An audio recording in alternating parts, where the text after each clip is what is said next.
Wala yustaratu fi hadzal adzan dzukuratun.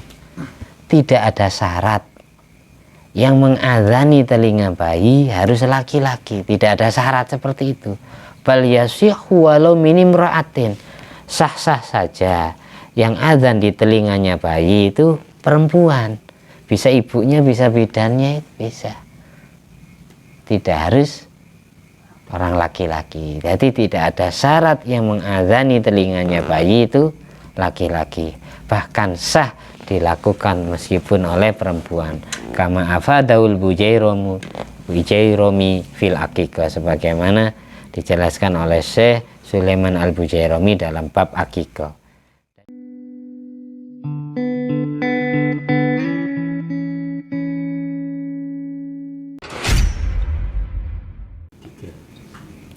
Assalamualaikum warahmatullahi wabarakatuh.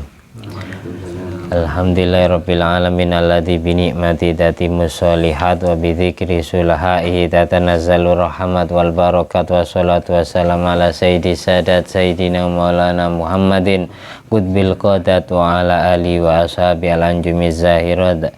Allahumma sholli ala ruhi sayyidina Muhammadin fil arwah wa ala jasadi fil ajsad wa ala qabri fil kubur.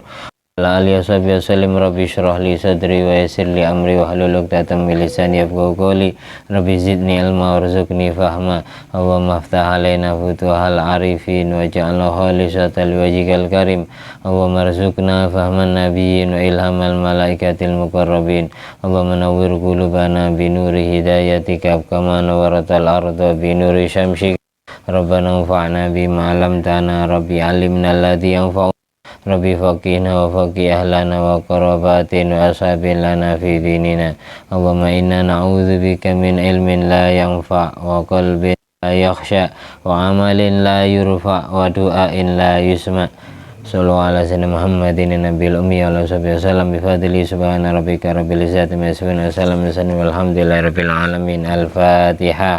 A'udzubillahi minasyaitonir rajim. Bismillahirrahmanirrahim. Alhamdulillahi rabbil alamin. Arrahmanir rahim maliki yaumiddin. Iyyaka na'budu wa iyyaka nasta'in ihdinas siratal mustaqim. Siratal ladzina an'amta 'alaihim ghairil maghdubi 'alaihim waladdallin. Amin. Bismillahirrahmanirrahim. Hadis yang ke-22. Qala Rasulullah sallallahu alaihi wasallam ad-du'a'u bainal adhani wal iqamati mustajabun fad'u. Hadisun sahih rawahu Abu Ya'la. Ad-du'a'u bainal adhani wal iqamati mustajabun fad'u. Ad-du'a'u bainal adhani wal iqamati mustajabun fad'u. Hadis sahih riwayat Abu Ya'la. Rasulullah SAW pernah berpesan, ad-du'a'u melakukan doa, bainal adhani wal iqamati yang dilaksanakan antara adzan dan iqamah, antara adzan dan qomat. Doa yang dilakukan, doa yang dibaca, doa yang dimohonkan kepada Allah yang dilakukan antara adzan dan iqamah itu mustajabun. Mustajab itu berarti diterima, tidak ditolak oleh Allah. Fad'u, oleh karena itu sempatkanlah berdoa antara waktu azan dan iqamah. Jadi semisal kita, meskipun kita sholat sendiri di rumah, usahakan sebelum takbiratul ihram kita qomat dulu, karena syaratnya doa itu bisa mandi, bisa mustajab kalau dilakukan antara azan dan iqamah. Kalau kita hanya azan toh tapi tidak qomat sebelum takbiratul ihram, maka tidak masuk hadis ini. Tidak mandi tuh ngoy, tidak mustajab doa. Jadi orang qomat itu tetap sunat meskipun dia sholat sendiri. Karena apa? Kalau sampai hanya azan tapi nanti ketika mau sholat sendiri dia tidak qomat, maka doa yang dilakukan antara azan, doa yang dilakukan sesudah azan sampai takbiratul ihram itu tidak masuk hadis ini. Jadi syaratnya donga iso mandi kalau dikomati, paham ya? Jadi doa yang dilakukan antara adzan dan iqamah itu mustajab. Itu mustajab. Kalau dilakukan setelah adzan tapi tidak qomat, ya tidak masuk kategori. Jadi syaratnya bisa mustajab, bisa keterima, bisa tidak ada tabir penghalang, tidak ditolak oleh Allah. Itu kalau dikomati, gitu loh. Itu maksud hadis ini gitu. Kalau riwayat lainnya gini, inna doa la yuraddu bainal adzan wal iqamati. Sesungguhnya doa itu tidak Allah tolak yang dilakukan sesudah adzan dan qomat. Kalau sesudah adzan saja tapi tidak qomat, tidak masuk kategori. Nah, masuk kategori doa mustajab. Fad'u, oleh karena itu sempatkanlah berdoa. Doa itu apa? At-tolab ala sabilit tadarru. Permohonan kepada Allah dengan cara merasa butuh bantuan Allah, itu namanya doa. Permintaan dari bawah ke atas itu namanya doa. Kalau dari atas ke bawah namanya perintah. Namanya doa itu permohonan dari bawah ke atas, dari makhluk yang ada Tuhan yang mulia, itu namanya doa. Jadi syarat doa yang dilakukan sesudah adzan itu mustajab mandi kalau dikomati. Kalau tidak ada iqamahnya maka tidak masuk kategori doa mustajab. Jadi doa itu ada beberapa model. Doa keterima, doa mustajab itu ada kalanya karena waktunya pas. Ini diantaranya ini doa yang dilakukan sesudah adzan sebelum qomat. Ini doa mustajab karena lihat waktunya. Itu doa yang dilakukan ketika sesudah melakukan sholat fardu kan mustajab ya. Ini doa mustajab karena lihat waktunya. Ada doa mustajab itu karena lihat tempatnya. Contohnya, kita doa di pintu Ka'bah, ada di Masjidil Haram. Kita doa di Multazam. Doa bisa mustajab karena tempatnya doa, tempat yang mustajab. Ngerti ya?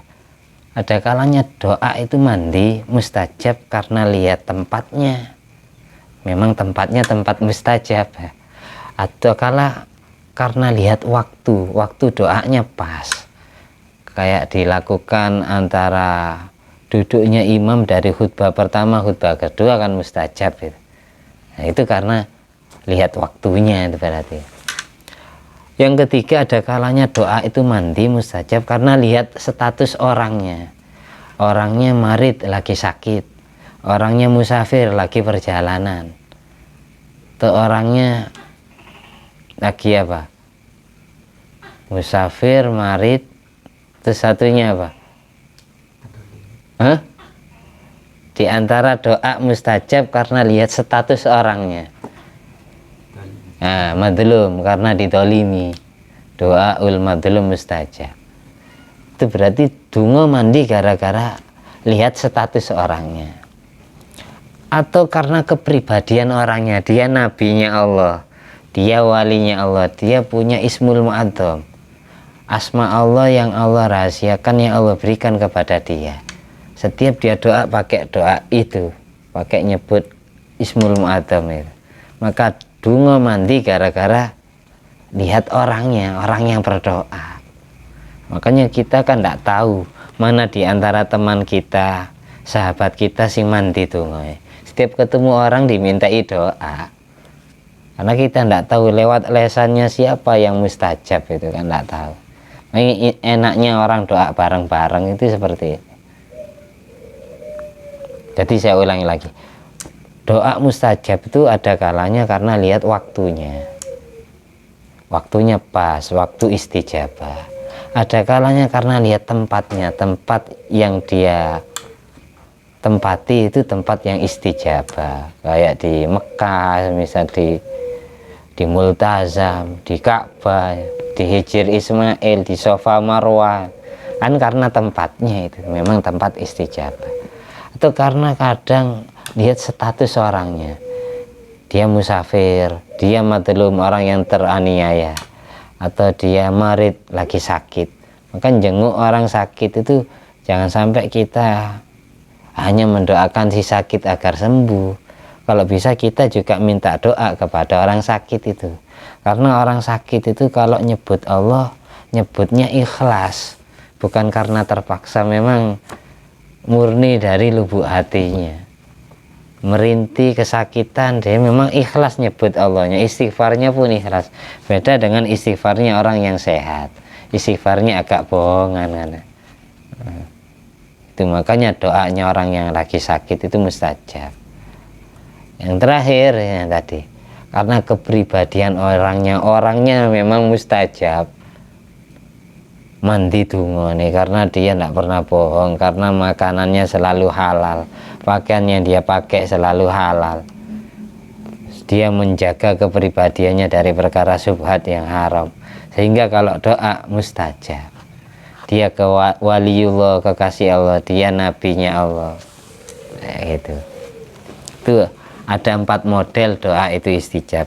Ketepatan yang kita baca hadis yang kedua-dua ini adalah doa yang sunat dilakukan antara adzan dan iqamah, itu mustajab. Oleh karena itu dianjurkan banyak doa. Ma min muslimin yad'u bida'watin, setiap orang Islam yang berdoa, laisa fiha ismun wala qati'atu rahimin, yang isi doanya tidak mengandung unsur dosa sama sekali, atau di dalam doanya, isi doanya tidak mengandung memutus tali silaturahim. Setiap orang Islam yang berdoa, yang di dalam doanya tidak ada dosa, tidak ada minta perkara yang haram, atau tidak ada unsur memutus tali silaturahim, illa a'tahullahu biya ihda salasin, melainkan Allah akan mengabulkan salah satu dari 3 perkara. Setiap orang Islam yang doanya betul-betul sesuai adab etika ya, itu Allah kabulkan salah satu dari 3 perkara. Apa saja? Yang pertama, imma antu ajjala lahu da'watuhu, Allah percepat terkabulnya. Yang pertama, kalau tidak Allah percepat terkabulnya. Wa imma ayyadakhiroha lahu fil akhirah, Allah tabung pahala akhiratnya. Ada orang di dunia itu doa kayak enggak mustajab, enggak pernah diterima, minta kaya enggak kaya-kaya, tapi sengaja Allah simpan, Allah tabung untuk di akhirat. Dia di akhirat nanti yang kaya, di dunia hanya dikasih sebagian saja. Itu yang kedua. Yang ketiga, wa imma ayyasrifa anhu minasu mislah, kadang orang itu doa tapi secara zahir kayak tidak terkabul, tapi pada dasarnya secara batin dia tetap terkabul.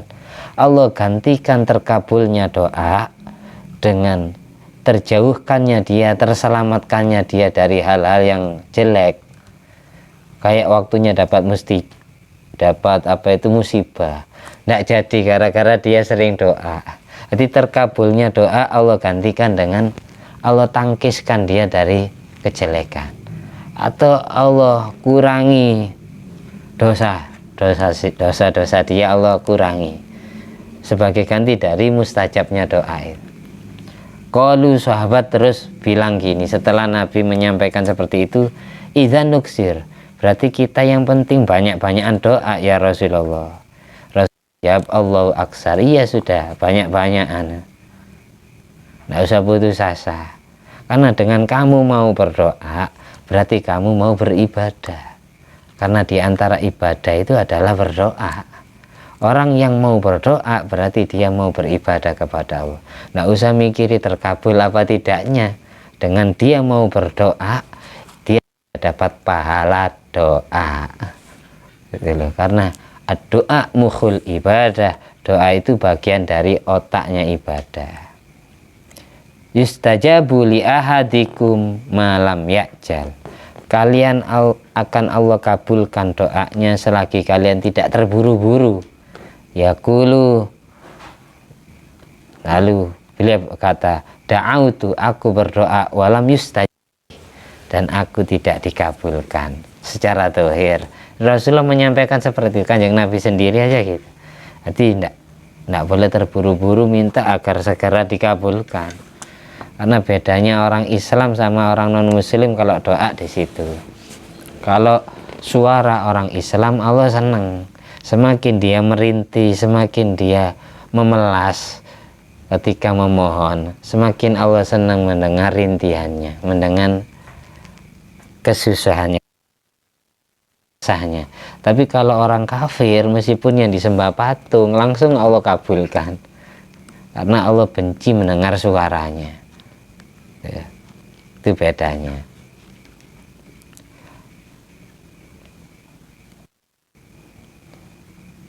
Ayuhannas innallaha thayyibun la yaqbalu illa thayyiban.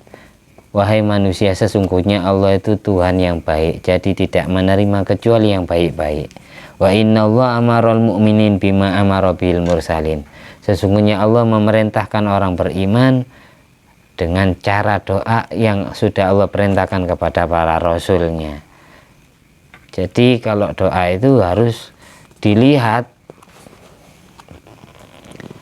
Seorang rasul pria yutilus safar, dia sering perjalanan as-as, dia pakai pakaian yang compang-camping, rambutnya mawal-maul, tidak disisir, albar, tubuhnya kotor, ya muddu yadaihi ila sama, dia menengadahkan kedua tangannya ke langit karena berdoa kepada Allah. Lalu dia gini, ya Rabbi, wahai Tuhanku, kabulkanlah doaku.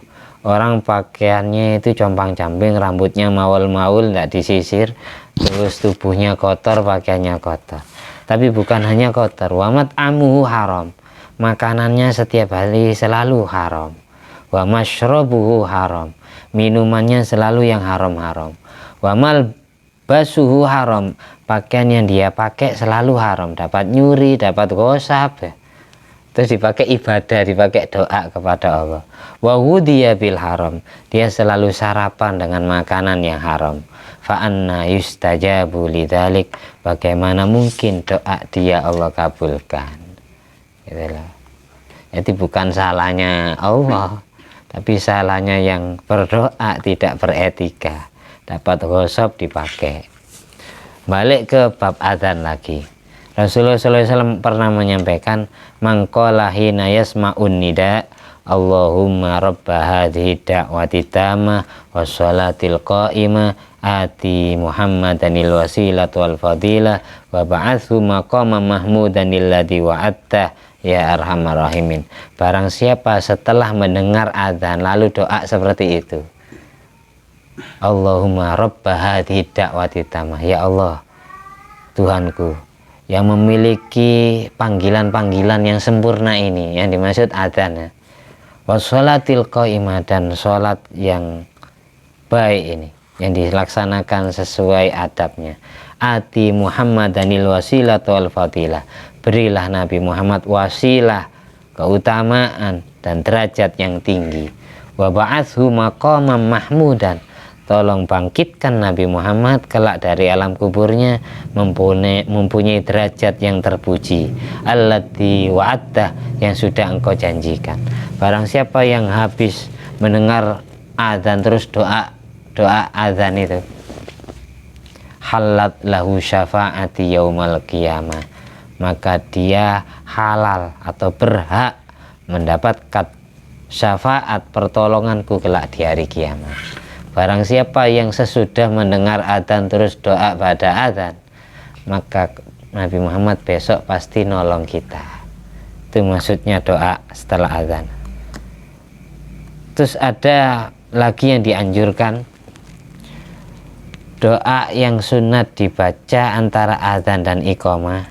Itu ada yang gini, ikuti, raditu billahi rabban wabil islami dinan wabi Muhammadin rasulan. Raditu billahi robba wabil islami dina bi Muhammadin sallallahu alaihi wasallam nabiyya wa rasulah. Barang siapa yang setelah azan dan sebelum qomat baca itu, atau setelah mendengar asyhadu anna Muhammadar Rasulullah baca itu, raditu billahi robba, aku ridho punya Tuhan Allah, wabil islami dina, aku ridho agamaku Islam, wabi Muhammadin nabiyya wa rasulah, dan aku ridho Nabi Muhammad menjadi nabiku dan rasulku. Barang siapa yang setelah adzan baca itu, sempat baca itu, atau setelah mendengar asyhadu anna Muhammadar Rasulullah baca itu, raditu billahi rabba bil islami dina bi Muhammadin sallallahu alaihi wasallam nabi wa rasulah, inna man qala dzalik ghufira lahu dzambu, maka dosa-dosanya Allah ampuni. Jadi barang siapa, jadi sempatkan setelah baca Allahumma rabba hadita wa titama sholatil qaimati sayyidina Muhammadanil wasilatul fadilah wa syarfa wa maqama mahmudan ilaihi wa atah ya arhamar rahimin, tambahi raditu billahi rabba bil islami dina wa bi Muhammadin sallallahu alaihi wasallam nabiyya wa rasulah. Kita dapat syafaat dan dosa kita Allah ampuni. Itu keutamaannya. Terus ini sangat penting saya sampaikan, fil adhkar wa syarhil bidayah lil faqih yusanu ayyakula ba'da qaulil muadzin wa asyhadu anna Muhammadar Rasulullah. Setiap kita mendengar syahadat ketika adzan, asyhadu anna Muhammadar Rasulullah, kita sunat gini setelah jawab asyhadu anna Muhammadar Rasulullah, raditu billahi robba wa bil islami dina wa bi Muhammadin nabiyya wa rasulah. Sunat baca seperti itu biar dosa kita Allah ampuni. Terus ada 3 jawaban ketika adzan yang beda jawaban. Kalau yang lain ketika kita dengar muadzin adzan Allahu Akbar jawabnya sama, Allahu Akbar. Ketika mendengar syahadat yang jawabnya juga sama. Tapi ada 3 yang setiap kita dengar tapi kita jawabnya beda. Yang pertama fi hayya ala taini, di dalam bacaan hayya ala sholah atau hayya alal falah, fayaqulu akibakullin, maka sunnah dijawab la haula wala quwata illa billah. Yang kedua ketika taswib itu bacaan ketika adzan subuh, as-salatu khairum minan naum. Tuh, tahu jawabannya nggak sih? Jadi kalau kita mendengar as-salatu khairum minan naum, salat itu lebih utama daripada tidur. Kan cuma adzan subuh yang ada kayak gitunya. Itu jawabnya gimana cara jawabnya? Jawabannya gini, ikuti. Sodakta wabarirta, yang benar bikasrir ro, tak bisa pakai kasronya ro, wahukiya fathah, bisa yang kayak Yazid tadi dibaca fathah. Artinya apa? Sirta dzadirin, engkau menjadi orang baik ya. Sodakta wabarirta, bisa wabarorta, wabil haqqi natokta.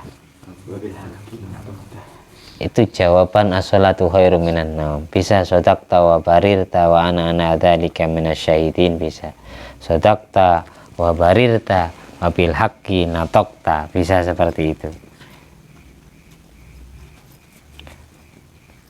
Terus ketika mendengar kodoko mati sholah, nah ini yang ketiga, yang terakhir, ketika mendengar orang qomat, kodoko mati sholah, kodoko mati sholah, itu jawabnya gini, ikuti. Aqamahallahu wa adamaha madamatis samawati wal ardu wa ja'alani min solihi ahliha. Nanti kita tulis di grup, ada sudah. aqamahullah, semoga Allah mendirikan sholat, wa adamaha, dan semoga Allah mengistiqomahkan sholat, terus dilakukan, madamati samawati wal ard, selagi langit dan bumi masih abadi, wa ja'alani min sholihi ahliya, semoga Allah menjadikan aku termasuk golongan orang-orang yang paling baik menjalankan sholat. Wa ja'alani min sholihi ahliya, itu jawaban orang jawab qad qamatis sholat. Nanti kita tulis biar hafal, kalau sering dibaca ya hafal sendiri nanti. Terus yujibul muadzina man sami'ahu, setiap orang yang mendengar muadzin sunat jawab. Wa huwa mujami'un, kalau dia dengarnya lagi jima istrinya, lagi jima dengar orang azan, itu tetap sunat jawab. Terus kapan jawabnya? Sebentar, belum selesai ini bacanya. Wa huwa mujami'un, orang yang sedang hubungan intim ketika mendengar azan, itu tetap sunat ijabah, sunat mengabulkan, sunat jawab. Au musolin, atau ketika dia sedang sholat sunat atau sholat apa, dengar orang azan. Au fil khola'i, atau ketika dia lagi ada di toilet, di dalam WC, yang jelas jawab langsung tidak bisa. Kapan jawabnya? Ba'da faraghihi, kalau dia selesai hubungan intim baru mengejar ketinggalannya, baru jawab, meskipun adanya sudah selesai. Atau ketika dia sudah salam sholat, assalamualaikum warahmatullahi wabarakatuh, baru dia jawab adzan, dikejar. Au fil khola, ketika dia selesai dari kencing, keluar dari toilet, itu baru jawab. Kapan? Tetap sunat jawab, illam tatulil faslu inda romli, menurut Imam Romli ketika pemisahnya tidak terlalu jauh.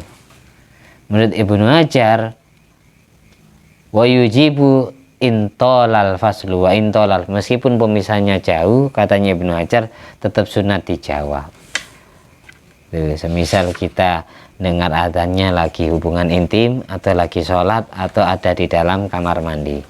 Terakhir, ini sangat penting, adzan itu yutlabul adzan fi halatin ghairi sholat. Adzan itu juga dianjurkan di dalam beberapa keadaan yang selain sholat. Jadi adzan itu bukan hanya untuk sholat saja, tapi ada beberapa keadaan yang kita sunat adzan. Apa saja? Yusanul adzan wal iqamah, sunat adzan dan sunat iqamah, khalfal musafir, mengiringi perjalanan orang yang mau berangkat musafir. Umumnya orang itu cuma berangkat umroh, haji tidak diadzani. Aslinya musafir kapan saja, kemana saja perginya, itu sunat diadzani dan diiqomai biar perjalanannya selamat.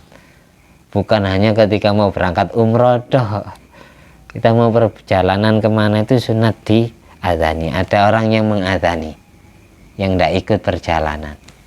Jadi sunat adzan dan iqomah khalfal musafir, di belakang orang yang musafir, mau berangkat perjalanan. Itu yang pertama. Jadi tidak harus perjalanan haji atau umroh. Perjalanan mau keluar kota itu sunat diadzani dan iqomai. Terus yang kedua, fi udhuni mauludin, di dalam kedua telinganya bayi yang baru terlahir. Telinga kanan diadzani, telinga kiri diqomati. Biar kalam pertama yang masuk ke telinganya anak itu adalah kalimah thayyibah. Nanti ketika dia mau mati juga ditutup dengan kalimat thayyibah. Kupingnya gitu. Baru lahir ke dunia, kalam pertama yang didengar adalah kalimat-kalimat suci. Nanti ketika mau pamit dari dunia, mau meninggal juga kalam suci. Tidak apa-apa. Orang mau mati ya telinganya, telinga kanannya adzan diadzani, telinga kirinya diqomati. Saya pernah punya murid ya, pas di pondok dulu, dipanggil anaknya nazak, anak-anak mengira kesurupan. Kayaknya nunggu saya pas ngajar terus dijemput ya, itu muridnya jenengan ada yang kesurupan, saya samperin anak Banyuwangi, saya lihat itu nasa ini bukan kesurupan. Akhirnya saya adani, telinga kanannya itu saya adani, dia jawab, terus telinga kirinya saya qomati, dia jawab. Terakhir ketika saya la ilaha illallah Muhammadur Rasulullah, dia jawab la ilaha illallah Muhammadur Rasulullah sallallahu alaihi wasallam, terus meninggal. Jadi meninggalnya mendengar azan dan iqamah baru dia meninggal. Anak Banyuwangi, sampai yang nyupir yang ngantarkan jenazah ke rumahnya itu ya, itu kayak jalan sendiri, mobilnya cepet ya, 2 jam dari Pasuruan ke Banyuwangi itu bisa 2 jam. Ya logika ya bukan 2 jam. Berarti mobil lu banter sendiri katanya, kayak lancar sendiri perjalanannya, nggak kayak biasanya 5 jam bisa 2 jam. Jenazah cepet naik ambulan. Yang nyupir itu kenal saya, cerita aja. Terus yang ketiga adzan wal adzan wahda fi udhuni ma'mum. Adzan saja, kalau tadi adzan dan iqamah itu orang musafir sama bayi baru lahir. Sekarang adzan tok, adzan saja tanpa iqamah, itu sunat dibaca fi udhuni mahmumin, di dalam telinganya orang yang lagi sumpek, lagi galau. Jadi kalau ada orang yang galau langsung telinganya diadzani pelan-pelan, tidak usah teriak-teriak. Demikian pula mengadzani telinganya bayi itu jangan teriak-teriak kayak adzan sholat gitu. Ya pelan-pelan. Gendangnya pecah, jebol nanti anak kecil. Ya pelan, Allahu Akbar, standar itu, jangan teriak-teriak kayak kita adzan mau sholat itu. Jadi telinganya orang yang lagi sumpek itu biar terhibur. Mahmum, bedanya mahmum sama mahzun itu apa? Kalau mahzun orang yang susah karena memikirkan sesuatu yang akan datang, itu mahzun, berarti dia khawatir. Kalau mahmum memikirkan sesuatu yang sudah lewat, itu mahmum. Kalau gham pakai ghain, maghmum, itu di atasnya hazan, sangat sumpek, berarti galau. Jadi semua orang yang mahmum lagi sedih, banyak masalah hidupnya, banyak hutang atau dimusuhi orang, di PHK dan seterusnya, itu sunat diadzani telinganya.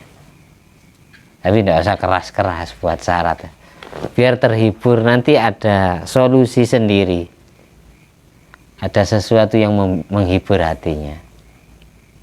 Itu sunat hukumnya, sunat mengadzani telinganya orang yang lagi sedih. Wa masru' yang keberapa sekarang? Ini adzan saja ini. Yang adzan saja. Masru' itu orang yang kesurupan. Orang yang kesurupan itu telinganya diadzani biar jin yang masuk itu kepanasan, biar cepat pergi. Kalau di kitab I'anatul Talibin dibaca 7 kali adzannya, biar terbakar. Jadi jangan hanya 1 kali. Kalau ada orang kesurupan, adzani sampai 7 kali telinganya. Wa ghadban, kemudian orangnya lagi marah, pemarah, biar jadi penyabar. Ada orang, jangan ketika orangnya marah diadzani tersinggung. Maksudnya ketika ada orang sering marah terus dia minta solusi ke kita, saya ingin jadi orang yang penyabar, nggak gampang ngamuan, nggak gampang marahan, gimana ya? Kamu adzani telinganya, itu nanti dia akan reda, nggak jadi pemarah, sabar, telinganya diadzani. Terus waman sa'akhuluku, orang yang akhlaknya jelek. Ada orang pingin akhlaknya baik, ya sering diadzani telinganya. Nanti Allah jadikan akhlak dia baik. Sampai segitunya. Apa saja? Orang yang lagi susah, orang yang kesurupan, orang yang pemarah, terus orang yang jelek akhlaknya. Walau bahimatan, meskipun yang jelek akhlaknya itu binatang. Kita punya hewan, hewannya susah diatur, berot, punya sapi, punya kuda, berot, kudanya itu susah diatur, banteng susah diatur, jadi ada nih telinganya binatang biar akhlaknya baik, biar nurut. Terus wa inda muzdahami jaisin, ketika berkecamuknya peperangan, nah, orang Islam orang kafir lagi perang, kita sunat adzan mewakili yang lain. Itu ketika perang ya, berkecamuknya tentara Islam dan kafir, kita adzan. Terus waharikin, ketika ada kebakaran, itu sunat adzan. Ketika ada kebakaran rumah atau gedung dan semacamnya, itu sunat adzan. Terakhir wataghayyulin wilan, ketika ada gangguan jin,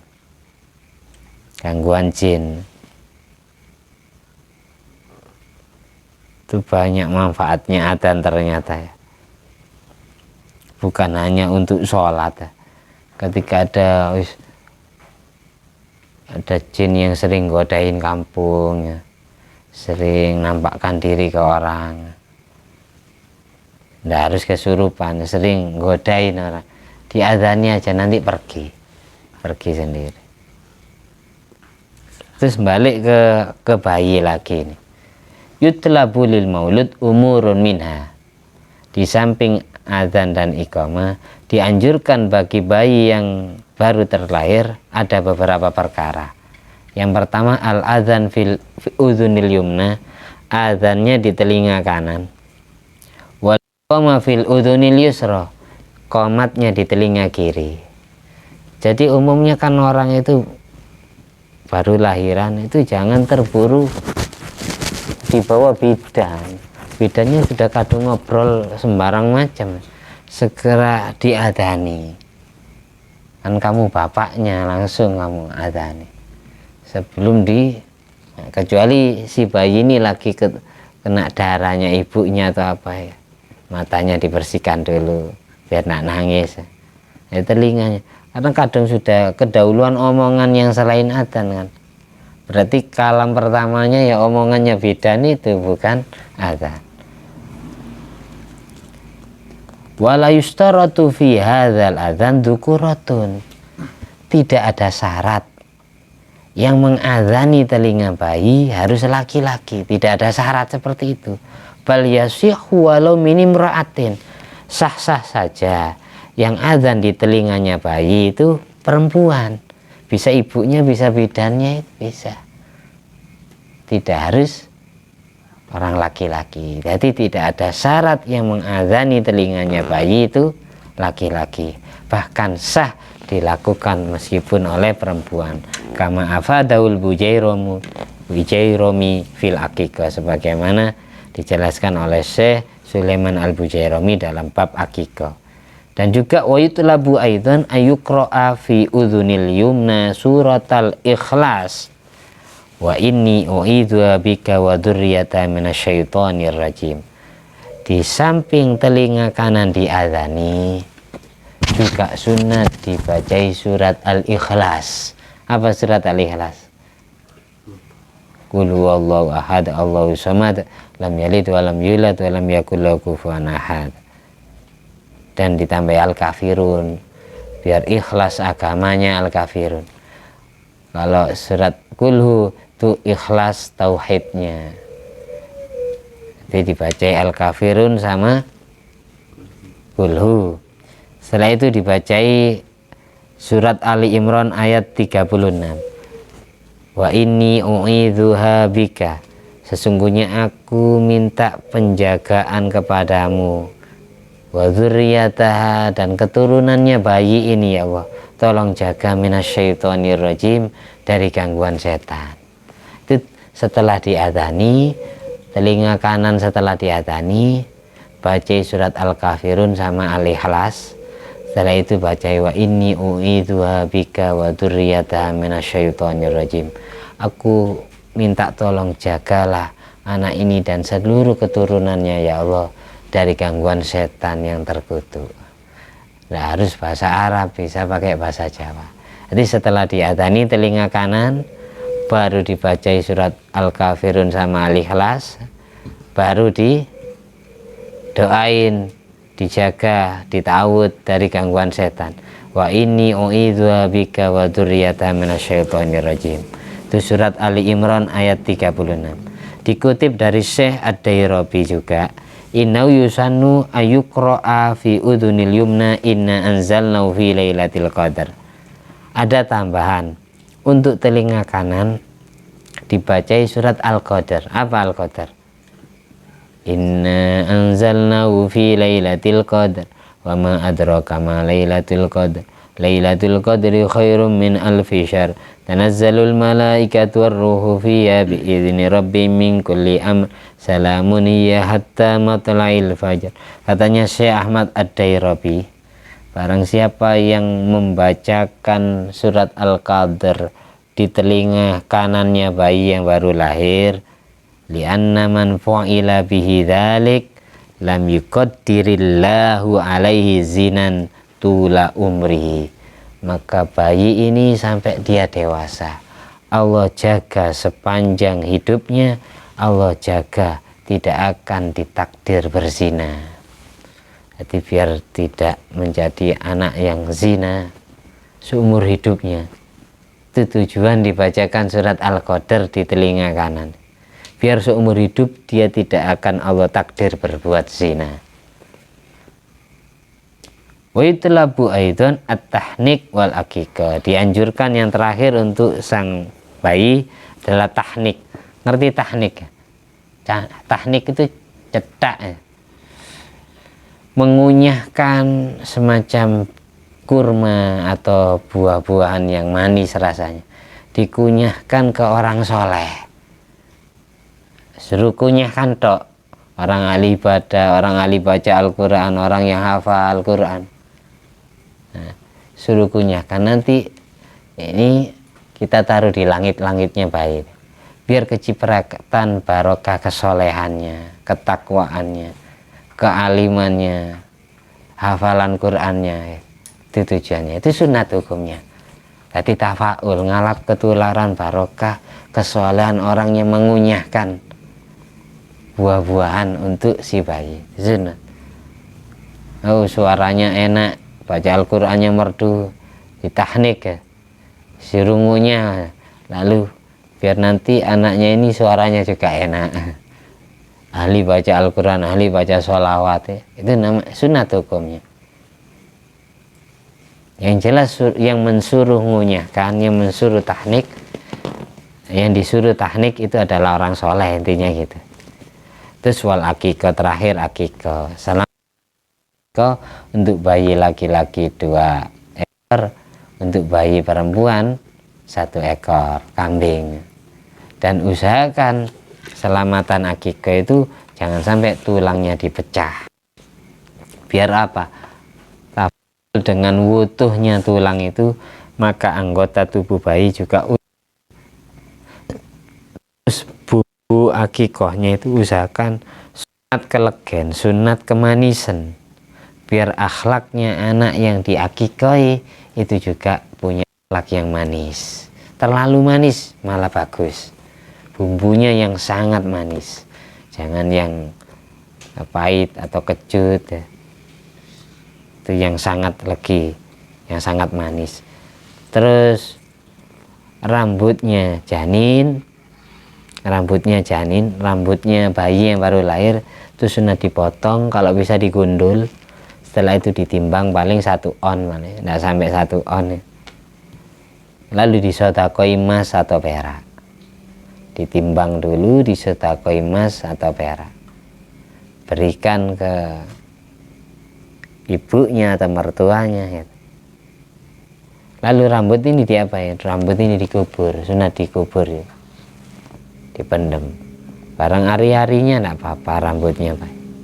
Seiring dengan pertumbuhan rambut anak ini semakin sehat, semakin cerdas.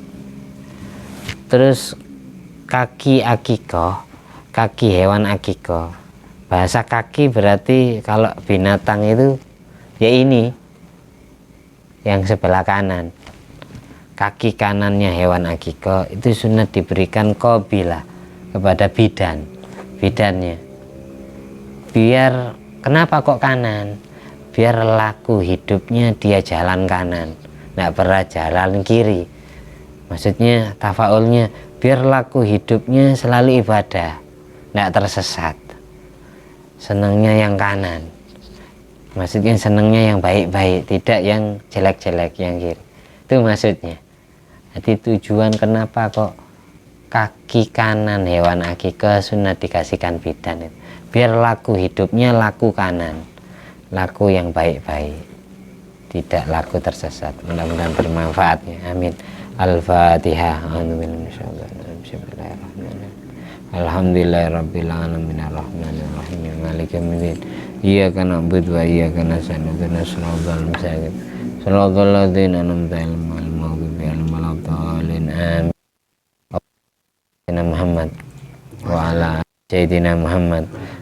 Alhamdulillah alladzi at'amani hadzal ilma wa razaqani min ghairi haulin minni wala quwwatin. Fadli subhana rabbika rabbil izzati amma yasifun wa salamun alal mursalin walhamdulillahi rabbil alamin. Bifadli subhanaka Allahumma wa bihamdika asyhadu an la ilaha illa anta astaghfiruka wa atubu ilaik. Wassalamualaikum warahmatullahi wabarakatuh.